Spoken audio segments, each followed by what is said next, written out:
नमस्कार, द नगरी न्यूज की खास पेशकश खबर दिन भर में आपका स्वागत है। मैं हूं दीक्षा शर्मा। चलिए रुक करते हैं दिन भर की बड़ी खबरों की ओर। राजस्थान की राजनीति और युवाओं के भविष्य से जुड़ा एसआई भर्ती 2021 मामला एक बार फिर सुर्खियों में है। भाजपा के वरिष्ठ नेता और राज्यसभा सांसद डॉक्टर करोड़ीलाल मीणा ने इस मुद्दे पर दो टूक बयान देकर साफ कर दिया है कि वे अपनी बात से पीछे हटने वाले नहीं है। उन्होंने दोहराया कि बाबा को एसआई भर्ती 2021 रद्द किए बिना कुछ भी मंजूर नहीं है।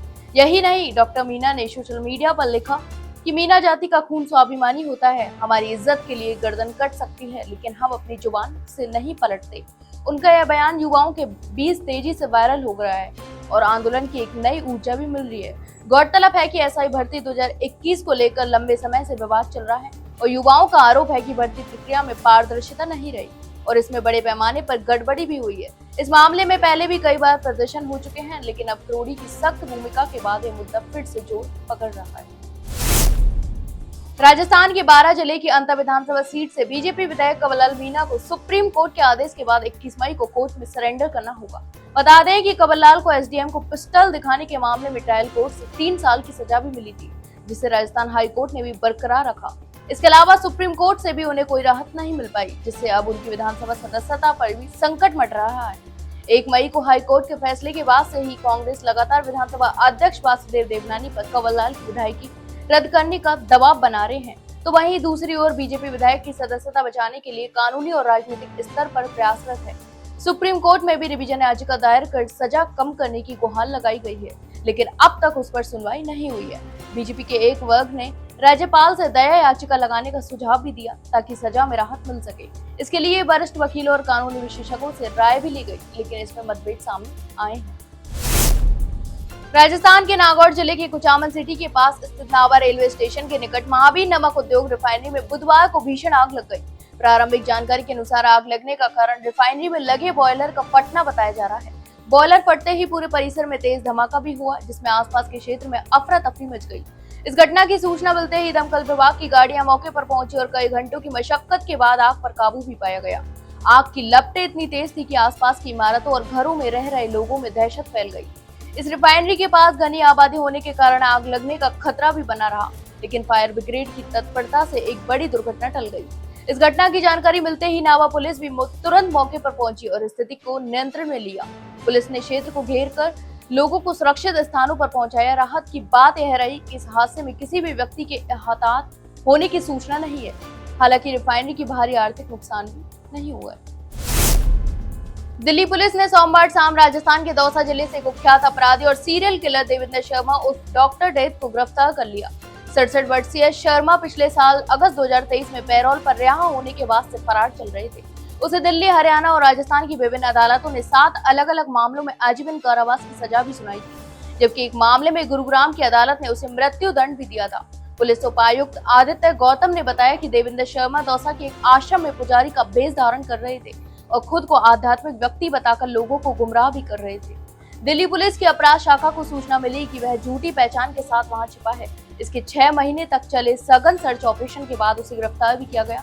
देवेंद्र शर्मा के खिलाफ हत्या, अपहरण, डकैती और अवैध अंग प्रत्यारोपण जैसे भी गंभीर आरोप लगे हुए हैं। प्रतापगढ़ जिले के गढ़ी थाना क्षेत्र में मंगलवार शाम को एक बड़ी कार्रवाई को अंजाम देते हुए पुलिस ने अवैध अफीम के साथ एक आरोपी को गिरफ्तार किया है। यह गिरफ्तारी गढ़ी के डडूका गांव में की गई, जहां पुलिस ने मुखाबिर की सूचना पर समय रहते घेराबंदी कर आरोपी को पकड़ा। गढ़ी थाना अधिकारी रोहित कुमार ने बुधवार दोपहर 12 बजे प्रेस नोट जारी कर बताया कि डिस्ट्रिक्ट स्पेशल टीम को सूचना मिली थी कि एक व्यक्ति बिना नंबर की मोटरसाइकिल से अवैध अफीम लेकर डडूका गांव आ रहा है। सूचना की गंभीरता को देखते हुए गढ़ी पुलिस टीम ने तत्काल कार्रवाई करते हुए डडूका गांव के पास नाकाबंदी कर दी। कुछ देर बाद सैमालिया की ओर आ रही बिना नंबर की मोटरसाइकिल को रोककर तलाशी भी ली गई। इस तलाशी के दौरान पुलिस को मोटरसाइकिल चलाने के पास से प्लास्टिक की थैली में छुपा कर रखी गई 223 ग्राम अवैध अफीम बरामद हुई।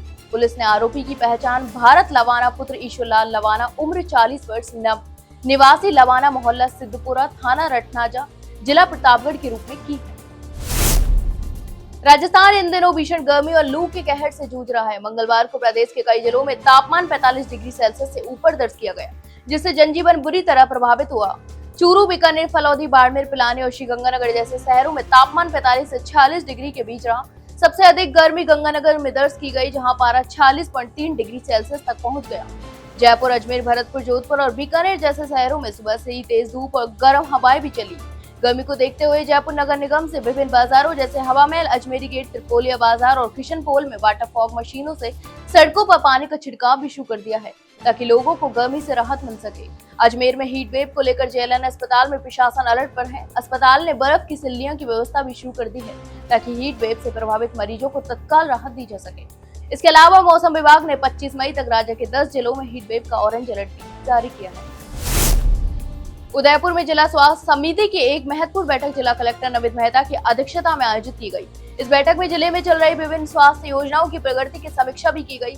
बैठक में चिकित्सा एवं स्वास्थ्य विभाग की योजनाओं जैसे गर्भवती महिलाओं के पंजीकरण, टीकाकरण, सुरक्षित एवं संस्थागत प्रसव, शिशु व मातृ मृत्यु दर में कमी तथा परिवार कल्याण कार्यक्रमों पर विशेष रूप से चर्चा भी की गई। जिला कलेक्टर नविद मेहता ने स्वास्थ्य अधिकारियों को निर्देश भी दिए कि वे मौसमी बीमारियों की रोकथाम के लिए मानसून से पहले सभी आवश्यक तैयारियां सुनिश्चित करें। उन्होंने कहा कि बरसात के मौसम में डेंगू, मलेरिया, चिकनगुनिया जैसे बीमारियों का प्रकोप बढ़ जाता है। ऐसे में स्वास्थ्य विभागों को पहले से ही अलर्ट मोड पर रहना चाहिए। इस बैठक में जिले के मुख्य चिकित्सा एवं स्वास्थ्य अधिकारी डॉक्टर अशोक आनंद, उप मुख्य चिकित्सा अधिकारी, बीएसएमओ, बीपीएम सहित स्वास्थ्य विभाग के अन्य अधिकारी भी मौजूद रहे। इस दौरान जिला कलेक्टर ने स्वास्थ्य सेवाओं को जमीनी स्थिति की जानकारी भी ली और सभी योजनाओं के सक्रिय क्रियान्वयन के निर्देश भी दिए। अजमेर जिले के पीसांगन उपखंड क्षेत्र में रूपाहेली गांव में एक अनोखा और रोमांचक नजारा देखने को मिला, जब दो विशाल सांप खेत में आपस में लड़ते हुए नजर आए। यह दृश्य इतना आकर्षक था कि मौके पर ग्रामीणों की भारी भीड़ जमा हो गई। बताया जा रहा है कि दोनों सांपों की लंबाई करीब 7 से 8 फीट थी और वे एक दूसरे से खेत की बाड़ में कांटों के ढेर के पास भिड़े हुए थे। यह घटना रूपाहेली निवासी किसान संग्राम जाखड़ के टमाटर के खेत में घटित हुई। किसान संग्राम जाखड़ और उनके पुत्र हेमराम जाखड़ ने बताया कि सांपों की लड़ाई करीब 1 घंटे तक चली और गांव में यह चर्चा का विषय बन गई।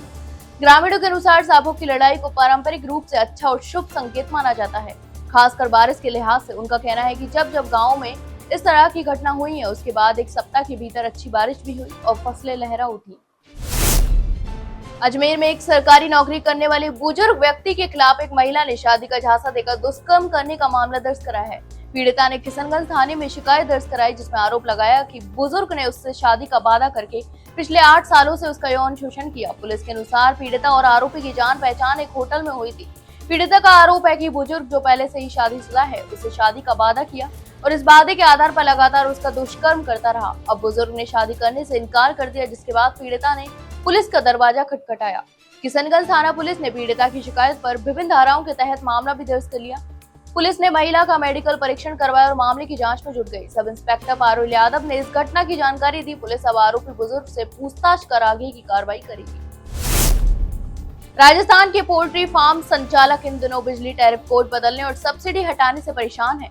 मंगलवार को all Rajasthan poultry farm society के प्रतिनिधियों ने अध्यक्ष डॉक्टर राजकुमार जयपाल के नेतृत्व में जिला कलेक्टर को मुख्यमंत्री के नाम ज्ञापन सौंपा। ज्ञापन में सरकार से पोल्ट्री फार्मों को पुनः कृषि श्रेणी में शामिल कर सब्सिडी बहाल करने की मांग भी की गई। इसके अलावा डॉक्टर राजकुमार जयपाल ने बताया कि राजस्थान में करीब 2000 से अधिक पोल्ट्री फार्म हैं, जिनमें से 5000 से अधिक परिवारों का रोजगार जुड़ा हुआ है। यह एक ऐसा रोजगार है जो पशुपालन आधारित और प्रदेश में बेरोजगार युवाओं को आर्थिक सहारा दे रहा है। पहले पोल्ट्री फार्मों को एग्रीकल्चर ट्रैफिक में विद्युत कनेक्शन भी मिलता था और सरकार द्वारा बिलों में सब्सिडी भी दी जाती थी। इसके अलावा जयपाल ने यह भी कहा कि अब विद्युत विभाग ने बिना किसी पूर्व सूचना के पुराने पोल्ट्री कनेक्शन को नॉन डोमेस्टिक कैटेगरी में बदल दिया है। इससे न सिर्फ वर्तमान बिलों में बढ़ोतरी हुई है, बल्कि पिछले 10 वर्षों को सब्सिडी की राशि भी उपभोक्ताओं से वसूली जारी है। तो ये थी दिन भर की तमाम बड़ी खबरें। कल फिर आपके साथ रूबरू होंगे, तब तक के लिए नमस्कार।